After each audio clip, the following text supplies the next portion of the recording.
Merhaba anne baba, ben Irmak Zentürk. Sana yine bu işin kolayı var demeye geldim. Mesleğimiz elbette anne babalık. Çocuğunla iletişimini bir türlü kuramıyorsan, çocuğun seni dinlemiyorsa ya da sen onunla konuşurken duvarlara bakıyorsa ya da duvar gibi iki çift göz olarak sana bakıp hiçbir dediğini yapmıyorsa, sana çocuğunla iletişimini yaşı kaç olursa olsun güçlendirmen için 3 kolay madde sunuyorum. Eğer videonun konusu dikkatini çektiyse izlemeye devam et. Çünkü çocuklarla iletişimi 1 yaştan itibaren kurmaya başlarız. Tabii bebeklikten beri aslında belli bir iletişimimiz var ama 1 yaşla beraber ilk kelimelerle, ilk adımlarla bunun güçlenmesi beklenir ve çocuktan istediklerimizin geri dönüşümünü görmek isteriz. Amacımız budur. Tabii bunun özellikle gerçekleştirilebilmesi için 3 ana maddeyi unutmamamız gerekir. Bir tanesi, çocuğa bebeklik yaşlarından itibaren o konuşamasa bile ne yapacağını, nereye gidileceğini, neye karar verildiğini açıklamak. Bu bazı ülkelerde minik bebeğin bezi değiştirilirken bile yapılmaya başlanıyor. Şimdi senin bezini değiştireceğim. Şimdi seni banyoya götürüyorum gibi. Ama senin bebeğin büyüdüyse artık çok da geç kalındı diye hemen karalar bağlamaya gerek yok. Çünkü çocuğunun yaşı kaç olursa olsun her gün yeni bir deneyimdir ve hemen bugünden başlayabilirsin. 1. İlk önce çocuğun seni dinlesin istiyoruz ama sen çocuğunu dinlemeye başlamalısın. O sana bir şey söylerken, gözünü telefondan kaldırmadan ya da başkasıyla konuşurken onu geçiştirici cevaplar veriyorsan, işte bu çok yanlış. Çocuğun çok kısa sürede sana aynısını yapacak demektir. Çünkü çocuklar duyduklarını değil, gördüklerini yaparlar. Demek ki neymiş? Anne baba olarak çocuğumuzun bizi dinlemesini istiyorsak ilk önce biz onları dinleyecek.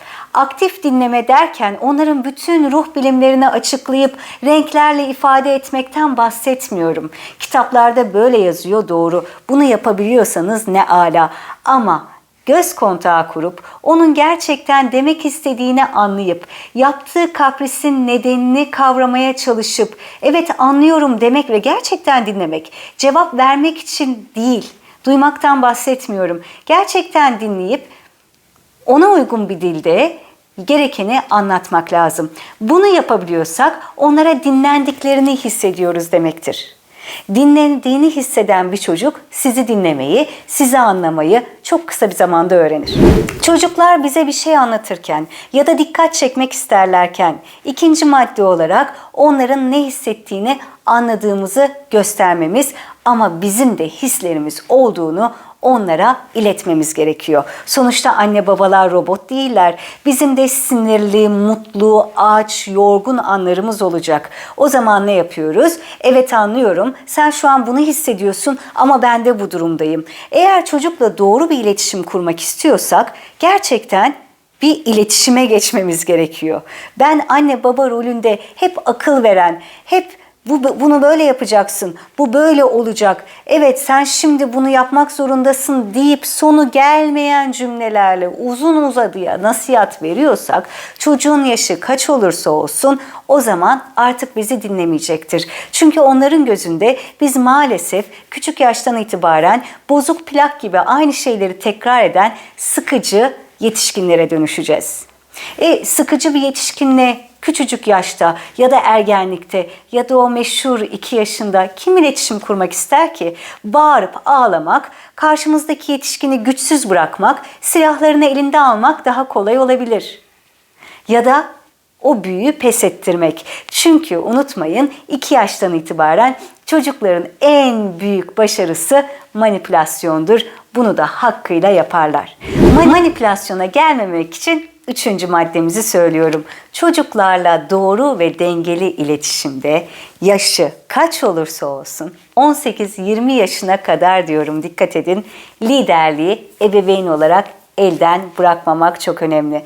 Çünkü siz ne yapacağınızı bilmiyorsanız, bir adım sonrasını göremiyorsanız, ona hayır derken sakinliği kaybedip, sinirlenip, panik oluyorsanız çocuk bunu gözlemler. Çünkü o sizi bebekliğinden beri çok iyi tanıyor. Belki de sizin onu tanıyamadığınız kadar, çünkü onun tek yaptığı şey sizi gözlemlemek. Liderliği eline bırakan her ebeveynin geleceği nokta ağlama krizi, titreyen anne baba elleri, sesini yükselten, kontrolü kaybeden bir yetişkin ve her şartta kazanan bir minik birey olur. Bunu sakın ha unutma anne baba. Çocukla iletişimini güçlendirip bu iletişimin harika meyvelerini yiyebilmen için yaşı kaç olursa olsun ne yapacağını tekrar sana özetliyorum anne baba. 1. Onu dinle. Ama gerçekten dinle. Vereceğin cevabı düşünme. Çocuğunun hislerini anlamaya çalış.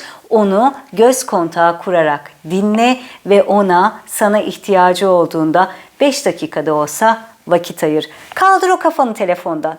Bırak elindeki işi ve çocuğunu gerçekten dinle ki o da sen ona bir şey anlatırken dinlesin ve bunun doğru olduğunu, normal olduğunu kafasına yazsın. 2. Çocuğunun duygularını hissettiğini göster, bunları tanımla ama senin de duyguların olduğunu çocuğuna mutlaka anlat ve bunu öğret. Çünkü iletişim iki taraflıdır.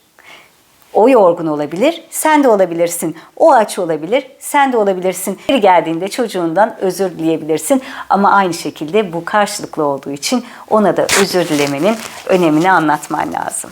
3. olarak ne dedik? Ebeveynlik sadece çocuk sahibi olmak değildir. Bu bir sorumluluk işidir. O yüzden çocuğun bebek yaşlardan 18-20 yaşına gelene kadar İletişim kurarken liderliği elden bırakma. Bak, bu 3 şeyi yap bakalım. Çocuğunla iletişimin ne kadar düzelecek? Onu senin küçüğün, minik, her şeyi öğrenmesi gereken bir canlı olarak görmemelisin anne baba. O da senin gibi bir birey ve birbirinizi dinleyip birbirinizden öğreneceğiniz çok şey var. Eğer videolarımı beğeniyorsan beni takip etmeyi unutma. Aşağı bir kalp bırak ve yorumlara lütfen çocuğunu yetiştirirken anne baba olarak zorlandığın konuları yaz. Bir dahaki videolarımı onlar için çekeyim. Hoşça kal.